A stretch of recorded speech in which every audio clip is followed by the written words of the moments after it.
Ky emision mundësohet nga ISP Broadcast. Mirëmbrëma, shikues të dashur. Sonte në Përtet Tregimit kemi një strukturë tjetër të studios dhe jo rastisht kemi ardhur në këtë hapësirë, pasi që do të kemi një mysafir të veçantë, ashtu siç kemi krijuar një vend të veçantë me një tabelë ku do të shkruajmë gjëra gjatë, por do të shkruajmë diçka të pazakonshme. Kur them të pazakonshme është sepse të paktën Përtet Tregimit, emisionit të cilin unë tash një kohë të gjatë do heqi, nuk kam pasur mysafir me profile çfarë kam sonte në studio. Ai vjen nga Shqipëria dhe nuk ka prituar fare që të vi këtu.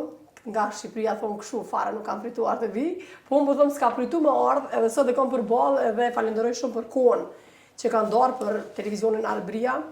Agron Dalipin, një shqiptar i cili që një kohë të gjatë ka qenë, mos them në luftë fojza, por ka qenë kundërshtar i shumë albanologëve, i gjuhëtarëve, dhe do të flasim më shumë për gjuhën shqipe, dhe do të flasim më shumë edhe për shkencën, edhe për shumë gjëra të tjera. Por kur them kështu është ju ftoj që të qëndroni gjërë gjatë pranë ekranëve tona, sepse do të kemi shumë çka për diskutuar. Ai është me periudhë nga përmeti i Shqipërisë, por jeton në Pogradec. Mirë se erdha, Agron.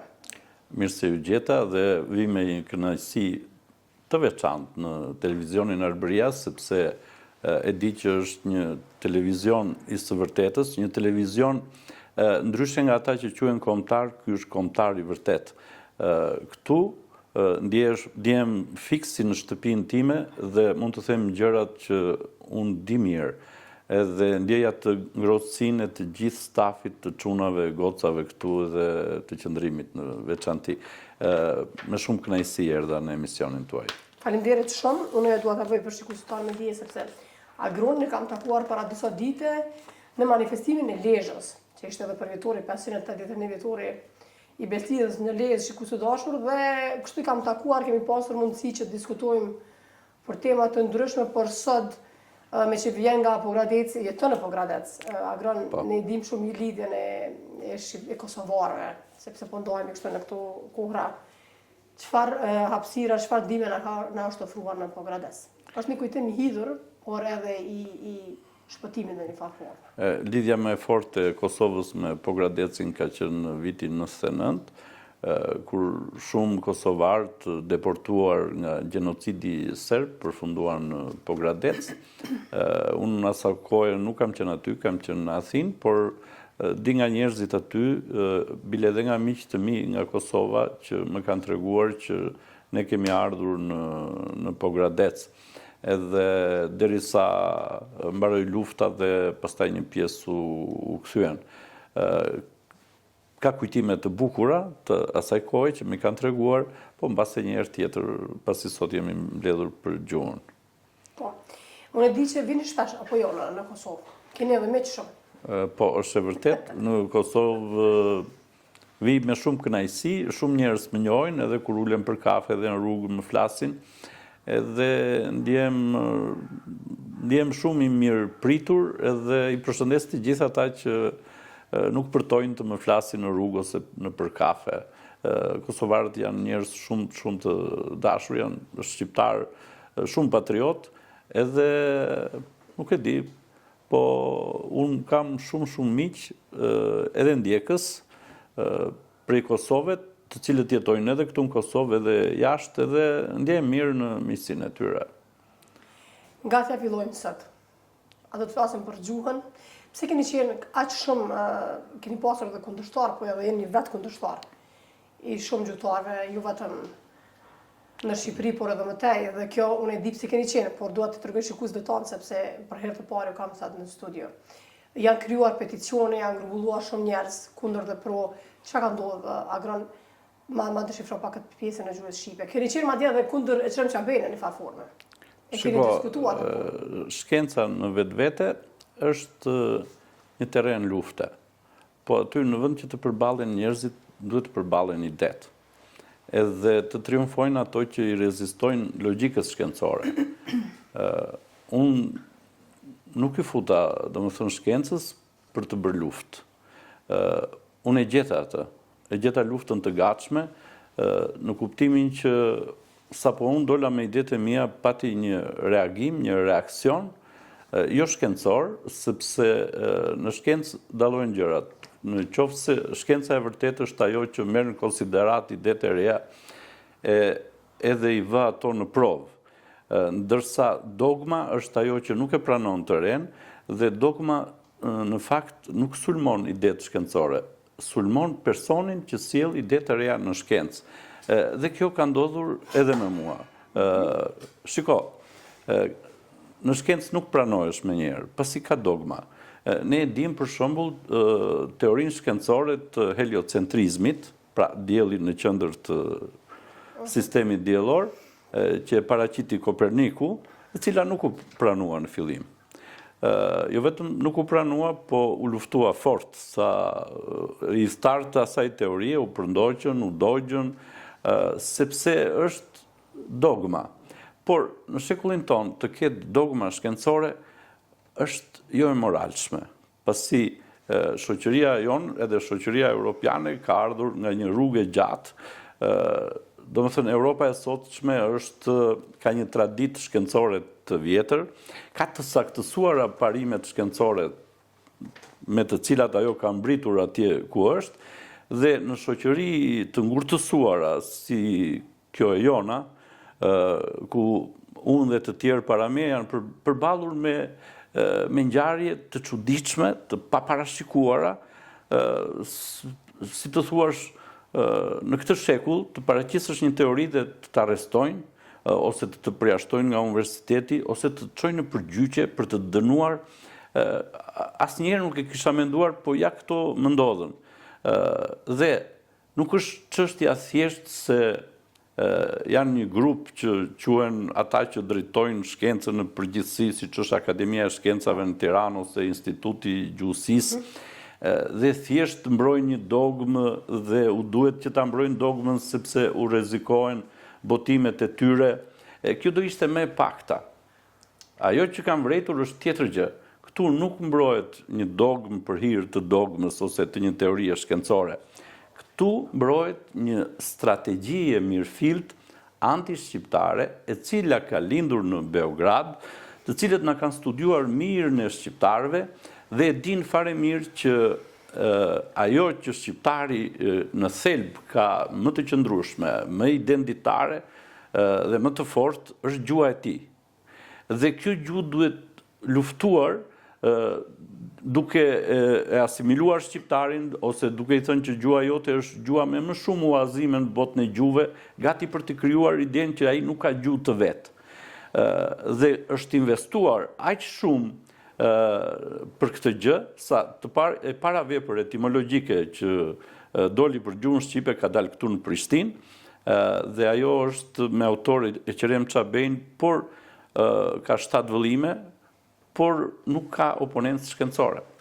Ajo u aprovua a priori si shkencore, të parën oponencë shkencore, asaj ja kam bërë unë, dhe për shkak të asaj oponence që unë mendova që do hapi një debat i gjerë publik edhe shkencor lidhur me etimologjinë e gjuhës shqipe, në vend të merreshin me oponencën time, u morën me mua. Edhe ndodhen gjërat që një pjesë e madhe e publikut i di mirë. Sa flisni ju, në përshkruaj këtu një temë, etimologjia, apo jo agran? Etimologjia. Etimologjia. Mirë, që e ku ma gjithë gabimin? Për këtë gabim do të flasim. Ne kemi ardhur në këtë botë edhe një pjesë e madhe dhe gabimisht. Kështu që po bëjmë një gabim ortografik, na falet. Jo, do të na shpjegosh fillimisht çka do të thotë. Etimologjia është një degë e shkencës gjuhësisë, e cila merret ose më sakt studion origjinën se nga ka ardhur fjala. Dhe si është ndërtuar ajo. Kemi 2 lloj qasjesh. Kemi gjuhësinë krahasuese historike, e cila nuk i futet fjalës brenda, por i krahason fjalët nga format e jashtme. Dhe me anë të kësaj, ajo mundohet të nxjerrë se prej nga vjen fjala. Është njësoj si të krahasosh për shembull 2 pika shiu, 2 vezë, një vezë pate, një vezë rose, dhe të nxjerrësh përfundimin që me që këto ngjajnë kjo veza e patës, vjen nga kjo veza e rosës. Ka raste të çuditshme të kësaj natyre, kur ai që është pranuar si gjuhëtari më i madh shqiptar i gjitha kohërave, Qerem Çabej, thot fjala kukurec e shqipes vjen nga fjala kokorec e greqishtes. Dhe kur hapim librin e gjuhëtarit më të madh grek, ai thot kokorec e greqishtes vjen nga kukurec e shqipes. Pra, asnjëri nga ata nuk i shfutur fjalës brenda, të dyja lënë gjuhës tjetër dhe pranojnë si huazime në gjuhën e tyre. Dhe në fakt fjala kokorec është fjala kokoleps. L-ja ka kaluar në r dhe është kokoreps dhe s-ja ka kaluar në c. Janë ndryshime fonetike të pranuara. Pra, fjala në origjinë është, siç thot ai greku, është fjalë shqipe, por ai nuk di ta shpjegoj. Nga që nuk di ta shpjegoj, ai e ka patur më të lehtë të quajë fjalë shqipe. Dhe Çabej, nga që nuk dinte mbase ta shpjegonte, e pati më kollaj ta quajë fjalë greke. Dhe kështu ai gjeti në thonjza origjinën fjalës. Pra, ajo që dua të them, shkenca e krahasimit është parashkencë. Ajo nuk arrin kurrë të bëjë analizën siç ja bëjmë për shembull me anë të ADN-s diçkaje. Shkenca që bëj unë, që quhet etimologjia në bazë të embryomorfemave, një si origjinë të gjuhëve indo-europiane, një tabelë, është njësoj si tabela e Mendelejevit që ka 115 element kimik, dhe kjo tabel është përgjegjëse për krijimin e fjalëve të shumë gjuhëve, të gjitha gjuhëve indo-europiane. Ma shpjegoj embryomorfemën sepse mund të harroj ata pastaj. Çka? Po të më japësh lapsin. Mund edhe mos ta jap. Shpjegon atë lutna sepse kjo është shumë e thellë. Shkenca është tepër e thellë. Agar nëse mund, a ke nevojë me ndihmë diçka? Po të më tregosh çfarë të shkruaj. Embryomorfema. Çka përfshin, çka studion, por mandej duhet dalte sa është vështirë me bërë shkencë në një vend ku luftohesh pse mendon ose pse thua kundër. Për këto do të flasim pastaj për më shumë ç'është ishte embryomorfema. Embryomorfem. Çka është? Embryomorfema, nëse shikojmë një rreth. Dhe këtu shikojmë këto pika brenda këtij rrethi. Ja 300 pika. Këto janë, si të thuash, genet ose që përbëjnë një organizëm. Dhe të gjitha këto janë fjalë më të shkurtra, për shembull lu, ik, ka, ke, ki, ky, pa, pi, të gjitha këto janë rreth 300. Tani, këto, kur bashkohen me njëra tjetrën, si në një reakcion kimik që bashkohet për shembull hidrogjeni me oksigjenin, që janë të dyja gaze, krijojnë një lëndë të re. Pra, 2 gaze krijojnë ujë. 2 nga këto, ose 3 nga këto, ose 4 nga këto, krijojnë një fjalë që nuk gjan fare me këto. Për shembull, po të bashkojmë lu edhe pa, del lupa. Lupa është një objekt, ta themi kështu, prej qelçi, me të cilin vëm mbi një shkrim ose mbi një objekt dhe në varësi të distancës e zvoglon ose e zmadhon pamjen. Dhe ajo është lu pamjen. Pra, fjala lu në vetvete nuk tregon një objekt. Edhe folja pa, që është embryomorfem, nuk tregon një objekt. Kur bashkohen me njëra tjetrën, njësoj siç bashkohet hidrogjeni me oksigjenin, që krijojnë një lëndë të re, këto të dyja kur bashkohen me njëra tjetrën, krijojnë një kuptim të ri lupa, që do të thotë luan pamjen. Kjo fjalë në të tërë gjuhësinë krahasuese është pranuar se është fjalë frënge, por nuk i gjejnë dot origjinën. Në qoftë se marrim një fjalë tjetër frënge, nuanca.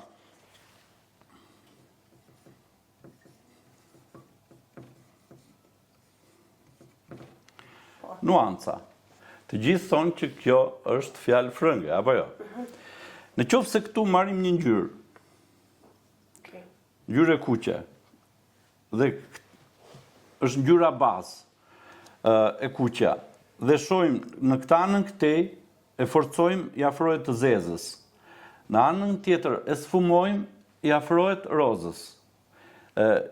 një piktor me sy të lirë dallon 40 nuanca, 40 trajta të ngjyrës kuqe. Ne për shembull dallojmë 4-5, nuk jemi specializuar. Ç'është nuanca? Nuanca është e njëjta ngjyrë, por që luanca, pra ajo lëviz nga qendra, nuanca, por është ruanca.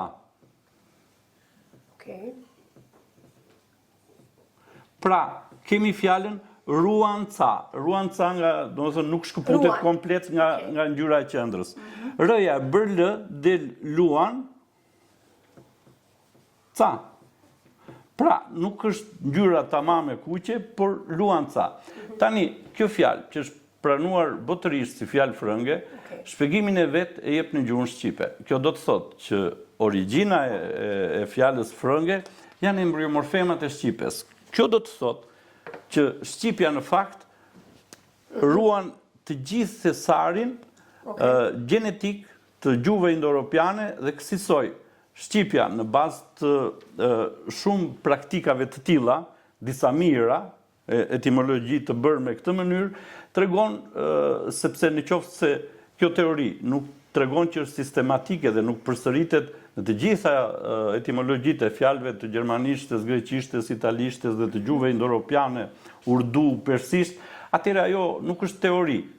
Ajo është një hipotezë. Por praktika vërteton këtë gjë, që do të thotë që shqipja është origjina e gjuhëve indo-europiane. Po. Sepse nuk ishte ferën me qëndru ullën, me najt ullën agrën edhe ju mu qunë kom. Tregon... E di, ju do më bëni si në ushtri, qo ullu, edhe... Herën tjetër kur të qoni, po qona dhonë, por him bashkë kështu. Kesh, derisa shpjegojshe, isha të ndëgju, edhe është këgja problem, koncentrimi për njerë që merën me shkencë. Në atë tjerë që së merën me shkencë, me u koncentru shumë. Apo ke problem me studenta profesor, ke pas ma herët? Shiko, unë... Kështu koncentrim që ka një herë dina na... Çështja e etimologjisë është bërë tashmë një sport popullor. Dhe për shkak të kësaj kam fituar antipatinë shumë njerëzve, ashtu si kam fituar dhe armiqsinë e shumë të tjerëve. Shumë mirë, agron që ullit, sepse nuk ishte ferë kështu unë me qëndru ullën, ju me qëndru në kom, por krahas kësajna, unë po du me pytë se si është raporti ju si profesor me studenta, kur kemi të bëjmë për shembull me një ligjerus që merret me shkencë. Në atë tjerë jemi të rëndëmt dhe jemi mësu me mësu gjana shumë klishe protokollin në këtë farë aspekti. Çu bëni me ta për shembull? Në fakt, puna ime është më shumë në rrjetin social të Facebookut, ku unë eth etimologjitë e mia dhe aty ato marrin diskutimet shumëta. Bile ka patur etimologji të cilat kanë pësuar edhe 300 shpërndarje, janë pëlqyer shumë. Ka pat të tjera që kanë kaluar dhe kufit e 1000 komenteve. Për herë të parë, ndodh që nxorëm gjuhën nga sirtarët e atyre që quhen akademik të gjuhës, dhe që punimet e tyre nuk I njohin më shumë se 4-5 veta, dhe e bëm gjuhën një atraksion për një publik të madh. Unë kam rreth 30.000 ndjekës, po këta shumë fishojnë kur etimologjitë e mia dhe punët e mia shkencore shpërndahen, ose botojnë dhe në për gazeta dhe bëjnë jetën e tyre edhe në YouTube, edhe në rrjetet tjera sociale. Kjo gjë ka tronditur disi dogmën, sepse edhe pse nuk më pranojnë. Në fakt, teoria e embryomorfemave dhe veprat etimologjit që rrjedhin prej saj janë bërë faktike në botën e sotme. I pranon një masë e madhe njerëzish. Kjo do të thotë që të gjithë kam patur kohën e mjaftueshme për ta hedhur poshtë. Pasi unë nuk jam I sotmi, kam shumë vite që mëtoj këtë gjë. Askush nuk ka mundur që të rrëzoj një etimologji timen. Kjo do të thotë që ata që mbajnë tituj akademik, doktor, profesor të gjuhës, e kanë të pamundur që një të re shkencore, një teori të vërtet shkencore, ta rrëzojnë duke u nisur nga ajo çka ata njohin nëpërmjet dogmës së gjuhësisë krahasuese. Unë nuk e hedh poshtë gjuhësinë krahasuese. Ajo është një metodë e cila ka bërë përpjekje të mëdha për të gjetur origjinën e fjalës dhe mënyrën si është ndërtuar ajo. Nuk e ka arritur. Por kjo nuk do të thotë që ne ta flakim tej. Përballë kësaj vëmë një teori të re, vëmë një metodë të re gjuhësore e cila është konkurruese. Dhe duke qenë të dyja përballë njëra tjetrës, më shkencore ngelet ajo që jep zgjidhje më të pranueshme. Më shkencore është ajo që zgjidh në të vërtetë një realitet mistik, pra ne flasim me fjalë dhe fjalët tona janë si shablone, si etiketa, por njëra nga këto gjuhësi, kjo e embryomorfemave, i zbërthen. Ajo tjetra nuk i zbërthen. Kështu që është ajo frika, sepse rrëzohen shumë autor, bie një autoritet që është pranuar si autoritet shkencor dhe tani është kriza e madhe e autoritetit shkencor në albanologji. Por e reja ka dhe ndihmën e shkencave të tjera. Në këtë periudhë ne kemi shkencën e inteligjencës artificiale, me të cilën kemi bërë prova dhe i japim fjalë të zgjidhura me anë të gjuhësisë krahasuese, do të thotë japim verdiktet e saj, pasi ajo nuk jep zgjidhje, dhe japim zgjidhjet etimologjike me anë të teorisë së embryomorfemave. Inteligjenca artificiale është shumë inteligjente dhe ajo me pansi pranon thot etimologjia në bazë të teorisë suaj është më rezultative dhe shpesh është terruse. Kjo gjë unë quaj të natyrshme që nuk pranohet nga gjuhësia e sotme dogmatike, por nuk mund të arrihet që ata të bëjnë peticione që zoti Dalipa i mos të dalin në televizione, të gjobiten televizionet që eftojnë. Kjo do të thotë që këta njerëz nuk janë në ato pozicione ku janë për të bërë shkencë. Dhe njerëz që mbajnë titull shkencor prej akademikësh të luftojnë idetë e reja është e pamoralshme. Agrona ka ndodhur që të gjobiten dhe në televizionet, pse për shembull keni qenë i ftuar ato apo vetëm ishte si Po vetëm para 3 javësh isha i ftuar në televizionin ABC News në Tiranë dhe shpjegova disa fjalë dhe këtij televizioni i arriti një kërcënim i shkruar nga AMA, është autoriteti i medias vizive, e cila e kërcënonte që do t'ju vëmë gjoba të rënda në qoftë se ju do thërrisni njerëz të tillë si personi që shpjegoi fjalët pa ma përmendur emrin, por përmendi emisionin dhe datën e emisionit. Kjo do të thotë që peticioni i vitit kaluar, ku ishin pjesëmarrës 200 akademik dhe doktor profesor, ka ndikimin e vet në AMA, që është autoriteti që kontrollon media vizive, dhe si duket shumë televizionet të tjera që quhen publike nuk më ka ftuar për shkak të këtij presioni.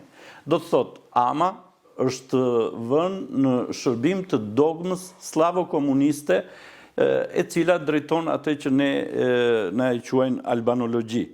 Pra jemi në rrethanat kur instancat të pavarura janë bërë të varura dhe ndikojnë që të ndalohet shkenca e vërtet. Kjo ka ndodhur dhe mjerisht tani jemi në një kohë kur shikojmë që na ngushtojnë hapësirat për të bërë shkencë. Kesh duke menduar kush do të na dënojë neve për ftesën që kemi bërë më orë këto dhe që kemi ardhur me shumë kënaqësi, sepse kjo është absurde. Mendim i lirë, çfarë do të qoftë, përderisa nuk prek, po qëndrimi juaj, edhe shkenca që e bëni në një formë apo tjetrën etiketon ose prek shumë persona të cilët kanë punuar në këtë drejtim. Ju përmendët një fjalë, absurd. Po. Çka është absurdi? E pa mundshme, jo e diçka jo normale, çashtu kuptohet. Më lejon të shpjegoj fjalën absurd? Me shumë qaf. Edhe ma tregon nga rjep. Pa. Shumë mirë. A do në të ndihmoj me pastru pak se... Jo. Okay. Absurd edhe më kujtohen disa fjalë të tjera që... Ajo që nuk kam thënë, unë punoj pastrues. Do të thotë se do të kemi shumë të reja në televizionin pastrues dhe punoj pastrues në gjuhën shqipe për të pastruar Korrektor. të gjitha gabimet që kanë bërë në etimologji dhe ne i quajmë fjalët e shqipes të huazuara. E vërtet. Lektor, korrektor, apo çka i bën kjo? Çka? Atëre, Po. Absurdi, ishte fjala absurd. absurdi. Po. Themi kjo është absurde dhe ndodh absurdi. Okej. Po. Nëse nesër do të themi që do bjerë shi blu, ju do thoni që kjo nuk ka ndodhur ndonjëherë dhe kjo që thoni ju është absurde, apo jo? Po, dhe nuk në gjuhën shqipe blu është e kaltërt. Në fakt është anglisht, profesor. Pse thoni ju blu në Shqipëri, që është Na është bërë shprehi sepse kështu na e kanë bërë në letërsi, në shkollë. kjo është absurde, profesor. Po, tani, në qoftë se unë do them që nesër do bjerë shi blu, Okej, të kaltërt. i kaltër, ju do qeshni, apo jo? Sepse ju në jetën tuaj nuk keni parë kur që të bjerë një shi me ngjyrë të tillë. Dhe kjo surdi, rëja, këmbet me nën, siç themi e bëra, e bana, rana, rëra. Okej. Atëre është sun, di. Pra, është ba, sun di. Në qoftë se a bë e kthejmë së prapi, bën ba, sun di. Pra, ndodh diçka që ne nuk e dim, nuk kemi njohuri për atë. Kështu shpjeguam që fjala absurdi është një fjalë që rrjedh nga shqipja. Është njësoj si fjala surdos. Surdo.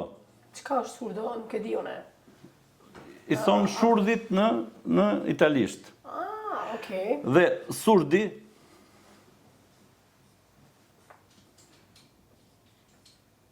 është sundi.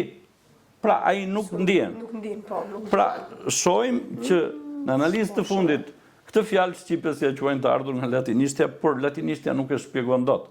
Atëre, metoda etimologjike që ndjekun, që është kjo e embryomorfave, e shpjegon fjalën surdi dhe thot, kjo është një fjali e krijuar nga shqipja sundi, sundiej. Pra, këtë gjë, këtë mënyrë shpjegimi, këtë teori, këto parime që ndjekun, janë të pakundërshtueshme. Dhe në qoftë se kjo metodë etimologjike, me të cilën unë zbërthej fjalën, do të mund të dikush nga gjuhësia zyrtare ta ishte poshtë do ta kishin bërë. Nuk e bëjnë, nuk flasin. Të gjitha kërkesat e mia për oponencë i kalojnë në heshtje, nuk kthejnë as përgjigje, që janë të detyruar të kthejnë përgjigje. Atëherë mua më është dashur të organizoj protesta para Akademisë së Shkencave, pasi një akademi shkencash që ndalon shkencën realisht nuk është e tillë. Do të thotë që aty vegjetojnë njerëz me interesa jo shkencore dhe që e përdorin shkencën, albanologjinë si armë kundër identitetit të kombit shqiptar. E thënë kështu kjo është e rëndë, por po të shikosh veprat e tyre, të Çabejt, të Topallit, të Omarit, kur e sjellin shqipen si gjuhë 93% të huazuar nga gjuhët e tjera. Dhe i ka hequr shqipes mbi 1000 fjalë për t'ia quajtur serbe, fjalë të mirëfilta të shqipes, dhe të gjithë këta studiues nuk kanë gjetur një fjalë që shqipja t'u ketë dhënë gjuhëve të tjera. Pra, ata kanë punuar me një direktivë për ta zhgryer shqipen dhe për t'ia paraqitur botës shkencore që shqiptarët nuk kanë gjuhë të tyre. Një nga arsyet që unë luftohem është sepse teoria time vërteton të kundërtën. Teoria ime e embryomorfeve vërteton që shqipja jo vetëm nuk është gjuhë me mballoma të huazuara, siç është rasti i fjalës shurdhi, që thonë vjen nga latinishtja, surdi, por është gjuha që ka krijuar gjuhët e tjera. Të gjitha gjuhët e tjera në një farë mënyre pa faj janë plagjatura gjuhësore të gjuhës shqipe. Dhe një specialist i etimologjisë siç jam unë, dhe gjen origjinën e këtyre fjalëve dhe tregon shkencërisht se nga vjen fjala.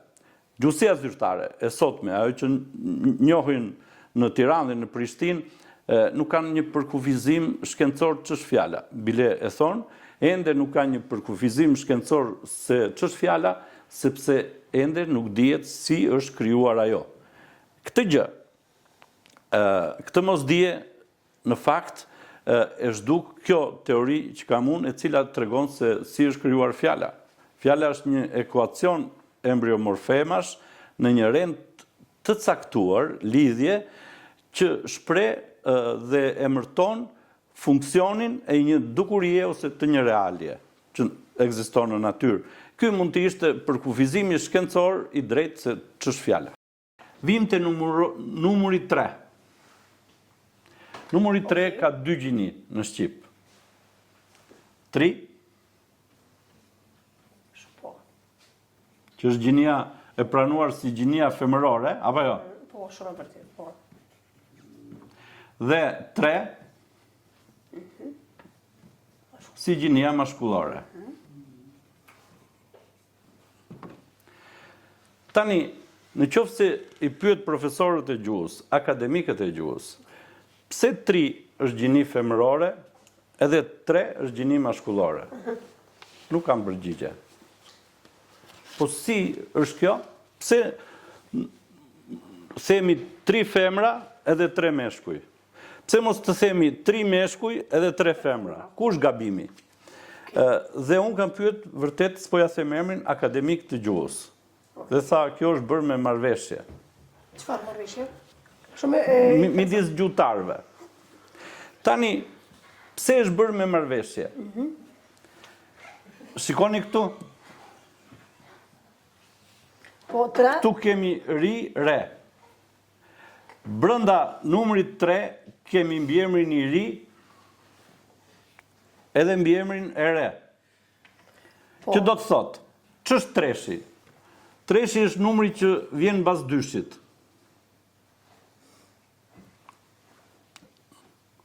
Treshi. Dhe kemi, e shkruajmë 3, ose 3.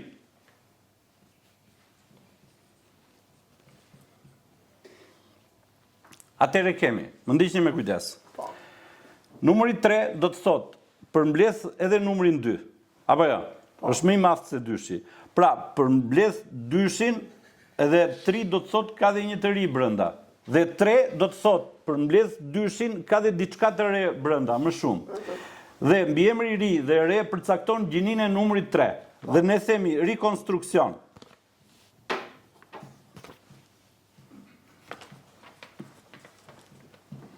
Do të thotë konstruksion i ri, apo jo? Është mbiemri i ri. Themi reform. Do të thotë formë e re. Kjo do të thotë që numri 3 është maskullor, sepse ka mbiemrin i ri brenda. Numri 3 është femëror, sepse ka mbiemrin re, e re. Kjo do të thotë që gjuhësia zyrtare nuk e njeh fare gjininë e emrit dhe me marrëveshje ka vendosur në mënyrë arbitrare që 3 të quhet gjini femërore dhe 3 të quhet gjini maskullore. Kjo tani është bërë normë. Dhe shpesh kur unë shkruaj 3 djem, fillojnë më akuzojnë që unë nuk di mirë gjuhën. Në fakt, është e vështirë tani që t'ua mësosh të vërtetën dhe ta përdorin të vërtetën. Pra ne duhet të themi 3 djem dhe 3 vajza. Dhe 3 vajza. Jo të themi 3 vajza dhe 3 djem. E kuptova. Koqa e vështirë, po e kuptova. Po mendoj, e vështirë, për neve që jemi mësu, unë e thashë edhe më herët, sidomos në atë Kosovës, që e kemi përpunu këto, profesor. Kjo do të thotë që ata të cilët quhen baballarët e gjuhës dhe kanë vendosur rregulla se si duhet të flasim ne, ata nuk kanë njohur rregullat se si emërton gjuha. Kjo do të thotë që e gjithë gjuhësia ose standardi i gjuhës duhet të ripar nga e para, sepse njerëz që nuk kanë ditur se si është ndërtuar fjala dhe si emërton gjuha, kanë vendosur rregulla për njerëzit që kanë jetuar në atë epokë dhe për njerëz që do jetojnë edhe mbas disa qindra vitesh. Ky është një shembull se si gjuhësia zyrtare nuk e ka idenë se numërori gjinisë numërorit 3 ose 3. Ama është shumë e thellë. Është shumë studiuese për shkak të merrni me shkencë. Sa është konsumuese energji që puna e këtë këtyre. Na që ndëgjojmë për shembull, duhet koncentrim i veçantë për neve që s'na duken gjëra zakonshme këto. Shiko, është më kollaj të bësh shumë kalamaj se sa të bësh shumë libra.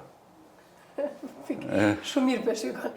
Do thotë, për shpjegon apo s'pe shpjegon?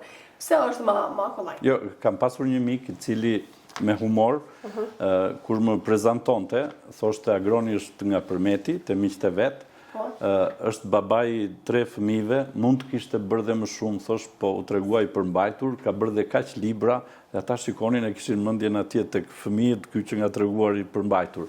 Po e vërteta është që librat, sidomos ata shkencor, autori i do njësoj si fëmijët e vet, sepse ato kanë lindur brenda tij, ai ka mbajtur për një kohë të gjatë, herë ka mbajtur 10 muaj, herë 20, herë me vite të tëra, edhe kur ti e nxjerr një vepër, një libër, dhe eth në publik dhe mirë pritet, dhe nuk të rrëzohet asnjë gjë, ai është si një fëmijë që rritet i mbar dhe bëhet i suksesshëm.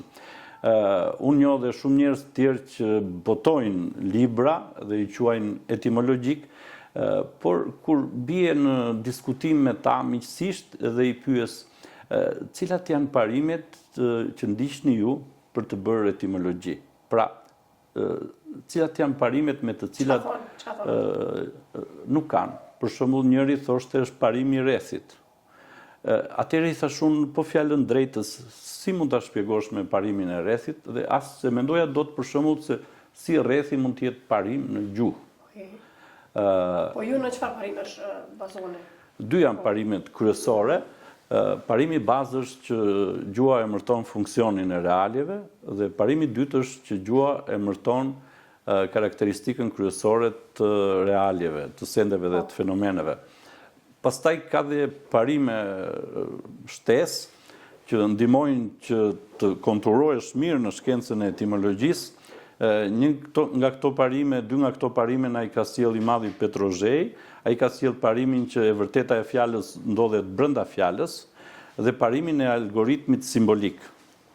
Pra, ç'është parimi i algoritmit simbolik është se si njeriu mitik të vendosesh në kushtet e një njeriu mitik që njeh shumë pak fjalë dhe si do t'i emërtonte ai sendet dhe fenomenet. Është artikulimi logjik i mendimit të njeriut mitik. Petro ka bërë disa vepra shkencore, për të cilat edhe ai njësoj si dhe unë nuk është pranuar nga gjuhësia zyrtare dhe nga albanologjia. Petro nuk ka qenë një etimolog i mirëfillt, ai e shikon gjuhën nga ana filozofike dhe ka sjell shumë përfundime të sakta. Disa mund të jenë dhe të debatueshme, por shkenca kjo është. Ai shihet në fakt si armiku kryesor i gjuhësisë sotme zyrtare, por nuk e zënë në gojë dhe mundohen ta lënë në hije të përjetshme. Të njëjtën gjë duan të bëjnë edhe me të tjerë. Unë kam pasur fatin që e kam njohur Petron nga afër dhe ai më ftonte te shtëpia e tij dhe bënim shumë polemika filozofike rreth gjuhës. Kur ishe me të, koha ndalonte dhe nuk e merrnin vesh se sa mund të kishim ndenjur 5-6 orë që na duket sikur ishte 1 minutë. Kjo është e mirë. Edhe person gjatë edhe duket sikur shumë shpejt ka shkuar. Kështu që pyetja radhës. Në çka inspironi kur shkruani? Në çfarë ambienti, në çfarë momenti? Për shembull, një ide të vjen kur shikon një emision dhe ti kap një fjalë, ose kur dëgjon një malsor i cili i flet fjalët në mënyrë të shkëputur, jo të përngjitur. Gegnishtja e ka këtë aftësi, që për shembull, siç thot, a je tu lu me mua, jo a je tu m'pa, a jam tu t'pa. Janë të gjitha fjalë njerëzore, të cilat janë përngjitur për të krijuar fjalët e gjuhës shqipe dhe fjalët e gjuhëve të tjera. është kënaqësi të merresh me gjuhën, duke zbërthyer një fjalë, ti ke zbërthyer një mister i cili ka qenë i tillë për mijëra vjet. Dhe të zbërthesh ditë për ditë nga një mister ose disa të tilla është një kënaqësi e përditshme. Unë së fundi po merrem dhe me etimologjinë e gjuhës serbo-kroate. Po. Edhe bile dje në mëngjes hodha fjalën devojka, që i thonë vajzës. Po. Edhe nga komunikimet që pata me shumë njerëz, unë dhash një variant dhe një mik këtu prej Kosovet, më tha që d-ja e bërë që del qevojka. Do me thënë qevajka, që ikën.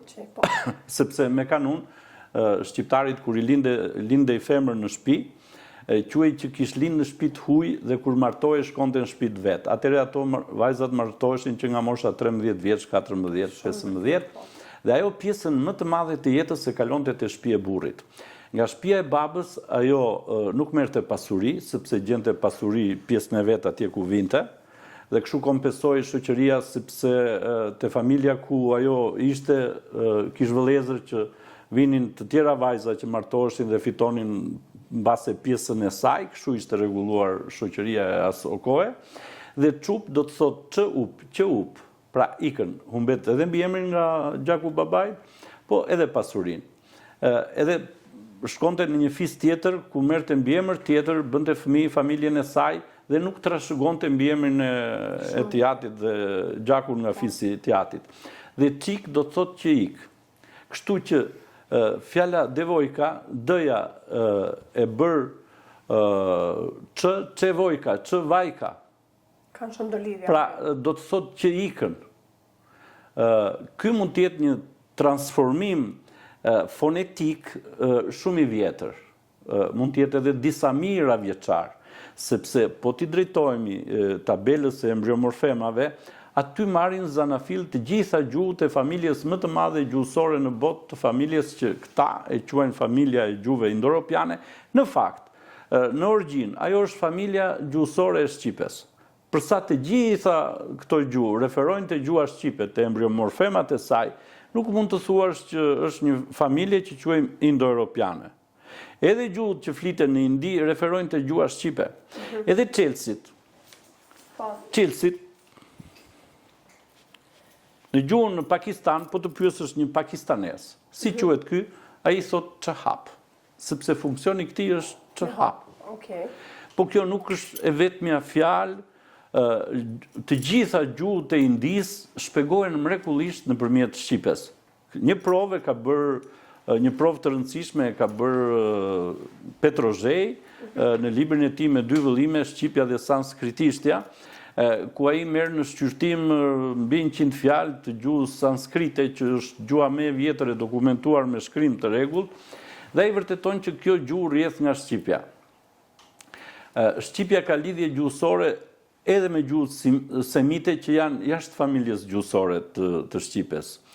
Ka dhe me hebraishten, me arabishten, shumë fjalë të atyre gjuhëve shpjegohen nga shqipja. Kjo do të thotë që gjuha shqipe në para antikitet ka qenë gjuhë e përbashkët e të gjithë popujve. Me lindjen e shkrimit, pjesë të ndryshme të njëjtit popull që fliste të njëjtën gjuhë, duke ndryshuar alfabetin, duke i hequr ca tinguj nga alfabeti, në pjesë të ndryshme, mungesa e tingujve shkaktoi deformimin e gjuhës përbashkët të para antikitetit dhe kështu lindën gjuhët e tjera. Në fakt, unë duke studiuar mungesën e tingujve në disa gjuhë, di rregullat se si në mungesë të ca tingujve gjuha emërton me ngjyrime të tjera fonetike. Kështu që unë di dhe arsyet pse një fjalë e shqipes në një gjuhë tjetër ngjan por ka ndryshuar disi. Kjo do të thotë që ka rregulla. Pra, edhe në antikitet, kur u hoqën ca tinguj, në pjesë të ndryshme të popullatës,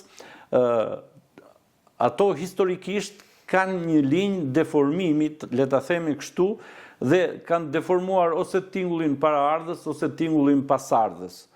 Po këtë duhet një sy shumë i specializuar dhe duhet një njeri që është ushtruar shumë, që është, si themi ne, maestro, që në rumanisht i thonë maestru, që do thot ma i ushtru.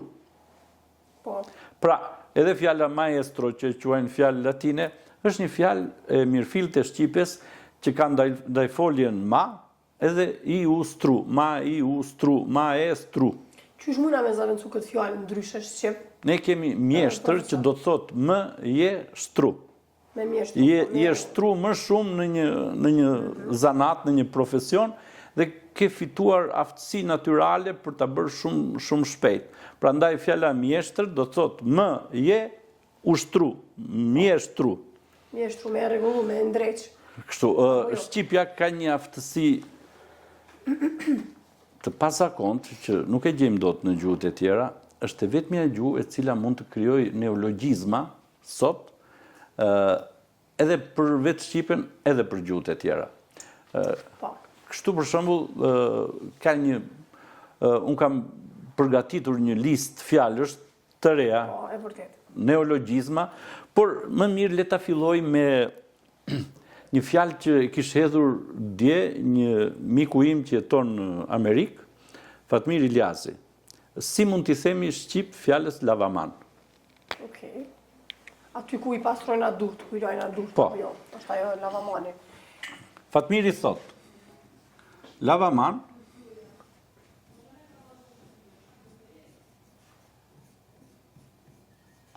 man i thon dorës në latinisht dhe lava është laj në shqip. Po. Ose la, ba, dorë. Po, si mund t'i themi ne me një fjalë shqipe? Dhe i thot, la dur. Si shtemi la durt. Po. Mund t'i themi la dorë.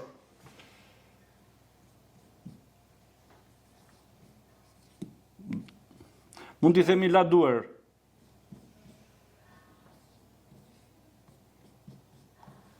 Çka është kjo? Është aftësia e shqipes për të bërë kompozita embriomorfemash dhe për të krijuar fjalë të reja. E përshëndes Fatmirin dhe i kërkoj falje që mora për shembull fjalën e tij. Se ju e kemi bua pak edhe marketing, apo jo? Po. Profesor. Po, fjala lava, a është shqip pastrova, a lava? Cila është ma shqip, profesor, tash? La është forma e shkurtër la.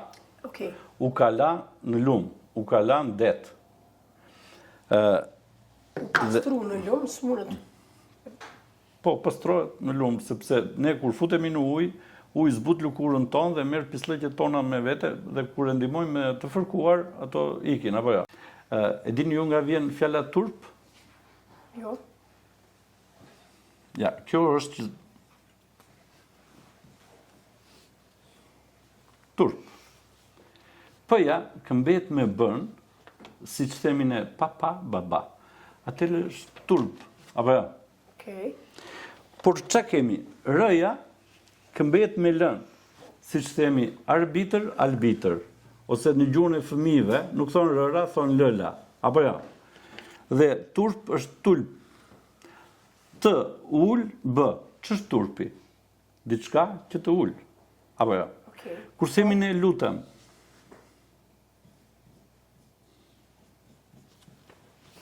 Nga vjen kjo fjalë lutem? Okej. Po ta lexojmë së prapi është me të ul.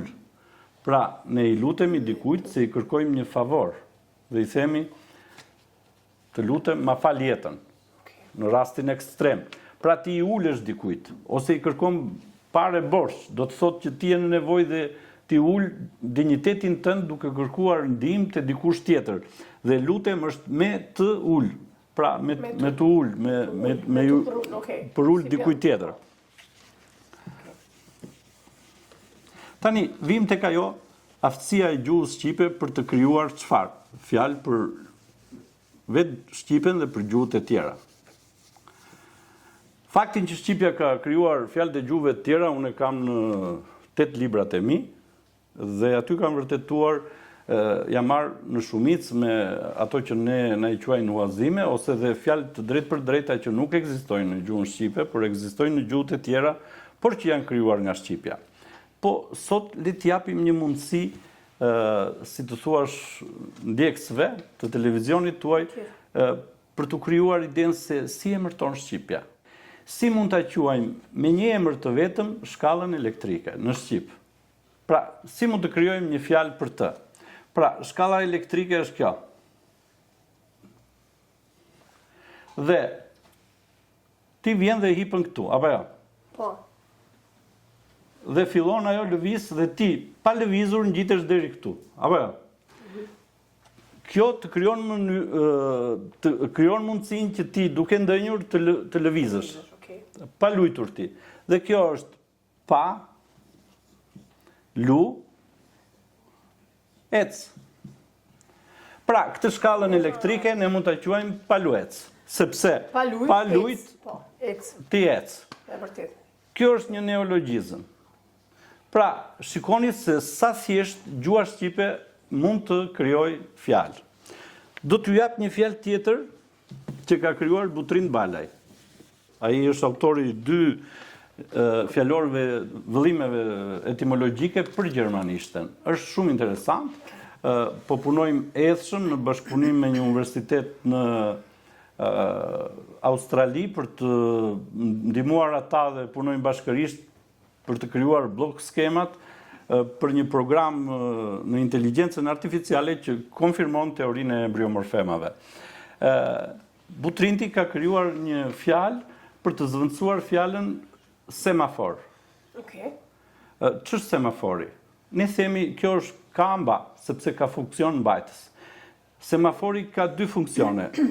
Kur ndizet ajo drita e jeshile, na krijon mundësinë për të luajtur, apo jo? Po. Dhe kur ndizet drita e kuqe, ai na ndal, por në gegnisht i thon nal, apo jo? Dhe ne mund ta quajmë lunal. Pra, lunal është semafori sepse ka 2 funksione. Është si fjala çelës. Çel, z. Okej. Dhe z-ja ka kaluar në s. Hapës, hap, z. Z-ja ka kaluar në s. Pra, ne mund të përdorim fjalën shqipe lunal për semaforin.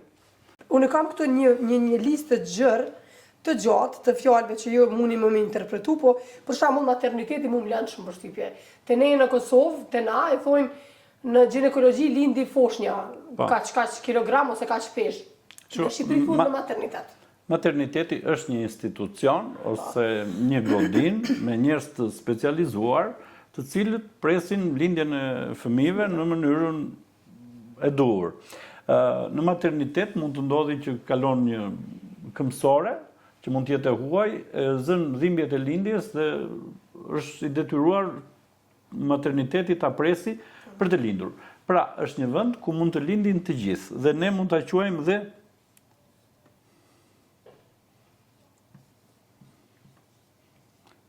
tërlind ose të ri lind.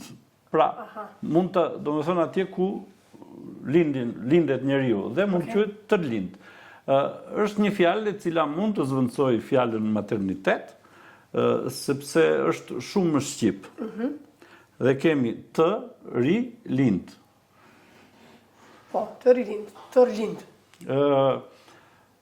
Këto neologjizmat në fillim është vështirë që të futen brenda një gjuhe, sepse duhet të spostojnë fjalët, huazimet që kanë zënë vend në memorien e një populli që flet atë gjuhë, dhe mirë këto do ishte të futen në shkolla, të futen në letërsi, në fjalorin e përditshëm që nga pak ato të zënë vendin e duhur. Shpesh ka patur përpjekje për shembull për të zvendësuar një fjalë shqipe, sepse kanë menduar që është e huazuar, me një fjalë tjetër shqipe. Për shembull kemi rastin penxhere, që i bie dritari apo në çdo aspekt apo. Penxheria ka 2 funksione, gjuha ka emërtuar 2 funksionet e saj, me pa, sepse është prej xhami, edhe me nx erën. Pra, ajo vjen nga p plus nx erën. Pra, aeros shpin. Kjo fjalë është trajtuar si fjalë turke, turqistja sot përdor një fjalë tjetër, nuk përdor më fjalën penxhere, sepse kjo është fjalë shqipe. Dhe rilindasit sollën një fjalë tjetër, dritare, për të zvendësuar fjalën penxhere. Por duke qenë se ajo është fjalë e shqipes, është shumë e zorshme që një fjalë të shqipes që e hamendësojnë si huazim ta zvendësosh. Plutna shumë, profesor, edhe sa shumë fjallë kemi këtë dhe shumë interesante, kur i rishikoj e shoh që mundemi mi kthy në këto format e juja që i studioni, jargeci, për shembull, kërmilli paguack. Po, është kërmilli paguack, i cili duke ecur, për shembull, për tokë në një plak, guri ose betoni, lëshon jarg. Dhe ne mund ta quajmë atë jargec. Po. Pra, është një neologjizëm se si ti themi ne, kërmill paguack është shumë e gjatë. Dhe mund t'i themi jargec. Në gjuhën shqipe ka dhe ligavec. Liga i jargave. Do me thënë të ligën e vetë duke ecur. Nuk është se gjuhë shqipe i mungon. Por ne mund të kemi dhe një neologjizëm tjetër, i cili është më afër asaj dukurisë që ai shënon. E kemi padashme ndërhy edhe të kafeteria, për shembull, kafeteri. Po, është kafe për të tërë, kafeteria. Po, kjo pak më e thjesht, po. Po, për shembull fjala hotel. Hoteli është një godin ku shkojmë për të fjetur kundrejt pagesës të gjithë që kanë mundësi të paguajnë. Dhe atje shkojmë fle, ndodh veprimi fle. Dhe plus tor, që do thot të tërë, kupton? Dhe mund të quajmë fletor. Njëjt mund të quajmë restorantin. Më përpara, për shembull, në një farë mënyre hanet kanë qenë restorante, ku njerëzit shkonin edhe kafshët e tyre hanin tagji, se kishin mjet transporti kafshët, dhe vetë hanin diçka në han, që oj kishin me vete, oj gjenin atje. Dhe gjua e mërtoi çfarë? Funksionin, ha. Dhe restoranti mund të quhet ha, tër ose hator. Okej. Kjo tor në Shqip është e tëra. Për shembull, kur e kemi te fjala pastor, që do të thot prift, do të thot pas tor, do të thot i vin pas të tër. Pra ai u prin. E vërtet. Shumë e kuptueshme. Pra, fjalën hotel mund ta zvendësojmë me fjalën hator. Edhe një pasqyrën, për shembull. Pasqyrë? Që të kuptojmë fjalën pasqyrë, ne përdorim pasqyrën, pra e vëmë këtu pasqyrën për të shikuar atë që është pas nesh, që nuk e shohim. Pra, pasqyra në Shqip ka kuptimin pas që re, do të thot që re pas, që do të thot shikon pas. Ne mund të quajmë pasqyrën spake. Do të thot që ti shikon atë që nuk mundesh ta ose mund ta quajmë spare. Po. Pra atë që s'she mund ta shohësh me anë të asaj. Pse themi spa? Spa është fjala pas. Pas. Në fakt kjo ka qenë spa. Por çfarë bën gjuha që të ketë një zanore e ka bërë pas. Po. E vërtet. Pra, në një farë mënyrë këto janë një pjesë neologjizmash, janë të shumta. Të cilat janë interesante shumë, profesor. Edhe ne mund ta mbushim Shqipen për ato që vërtet mund të kemi fjalë të huazuara, mund ta mbushim me neologjizma të reja, të cilat mund të zënë vend. Dhe gjuha shqipe mund të bëhet më e ndërvjellët se sa të përdorim fjalë që nuk janë të gjuhës shqipe, kur gjuha shqipe ka mundësinë, sepse kjo është gjuha që ka krijuar gjuhët e tjera dhe kjo i ka mundësitë më të mëdha për të krijuar fjalë pafund. Është si me 7 nota muzikore ne mund të krijojmë miliona melodi. Imagjino tani me 300 embriomorfema, duke i bashkuar me njëra tjetrën ne mund të krijojmë miliarda fjalë. Jo vetëm për gjuhën shqipe, po për të gjitha gjuhët e tjera indo-europiane. Shqipja është e vetmja gjuhë që ka aftësinë të rigjenerohet. Mjafton që shqipes t'i ngelen në kushtet më ekstreme të një lufte kundër kombit shqiptar, mjafton t'i shpëtoj tabela e embriomorfemave dhe ajo e krijon gjuhën nga e para. Pra, Gjua shqipe ka aftësi rigjeneruese, ka aftësi krijuese, është gjua më kreative në botën e gjuhëve. Është gjua e gjuhëve dhe është për këtë arsye është origjina e gjuhëve.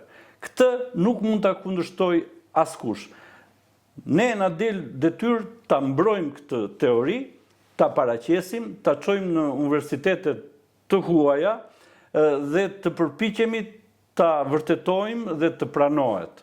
Natyrisht kjo kërkon përpjekje të mëdha dhe jemi në rrethanat kur kjo teori e re që e çon automatikisht shqipen si origjinë të gjuhëve, luftohet nga brenda sistemit albanologjik sikur është një teori armiqësore. Çfarë nuk është bërë që ne që merremi me këtë punë të na quajnë sharlatan, turbolog, veteriner, agronom, si njerëz jo të profesionit, si amator, janë bërë libra, shumë libra kundër nesh, edhe kundër meje, por asnjëri nga këta që na sulmojnë nuk hedh dot poshtë një etimologji nga ato që kemi bërë, ose nuk ndihen mirë kur ne nxjerrim neologjizma. Aty te këto neologjizma ata kuptojnë aftësinë e gjuhës shqipe për të krijuar fjalë. Këto neologjizma nuk vërtetojnë vetëm atë që shqipja është gjuhë kreative dhe mund të krijojë fjalë për veten e saj, për vetveten. Kjo tregon edhe mënyrën se si krijohen fjalët dhe se si janë krijuar ato edhe për gjuhët e tjera nga materiali gjuhësor i gjuhës shqipe.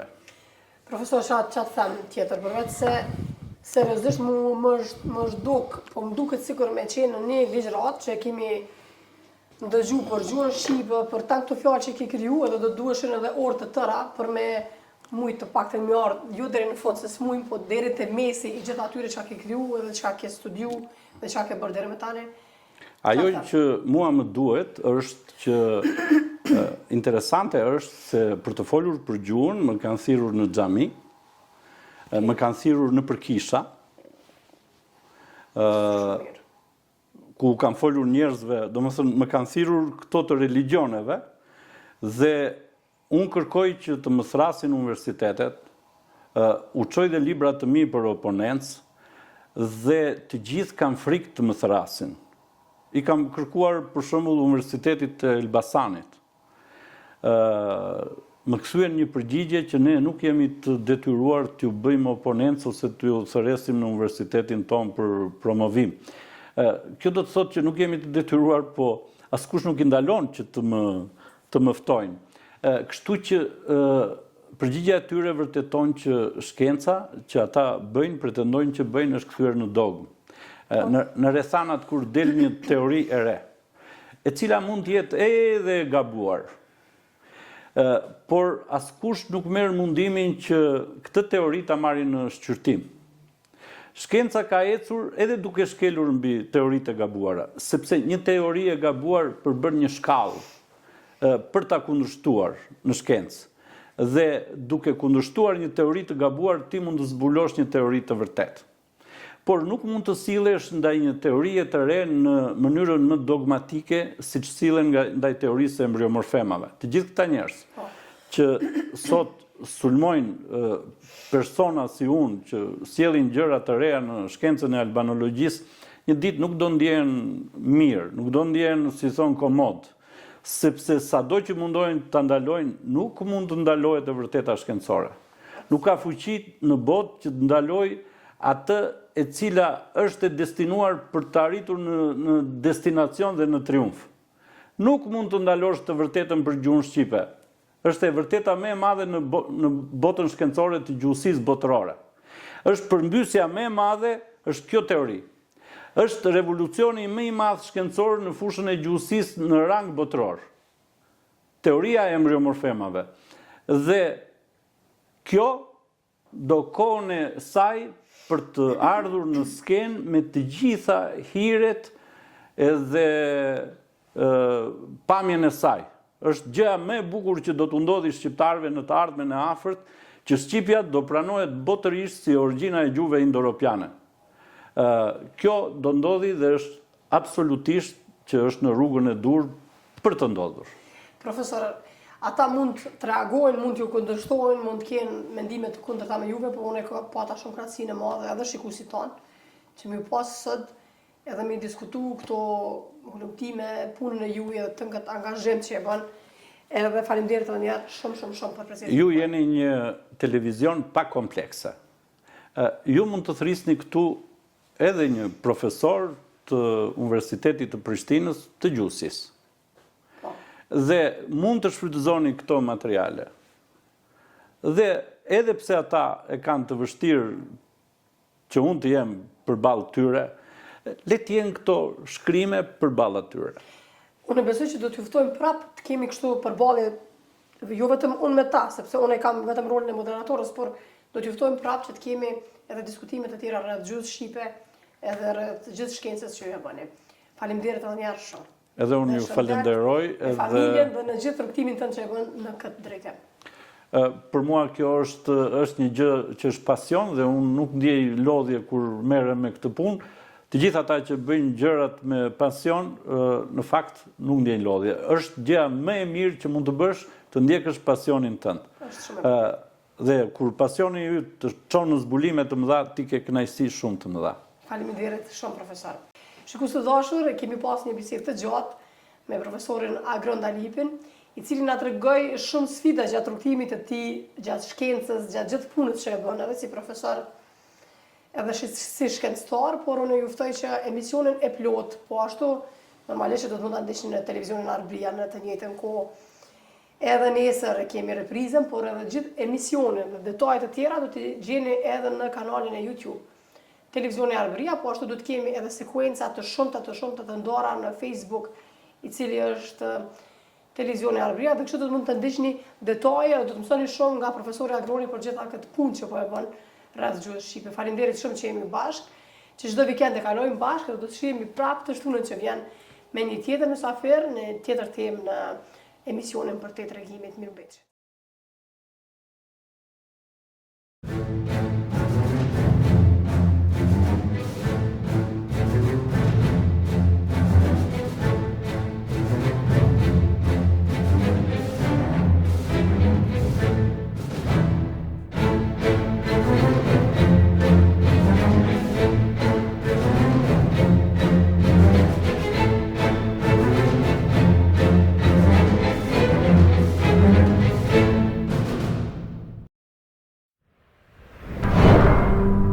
Ky emision mundësohet nga ISP Broadcast.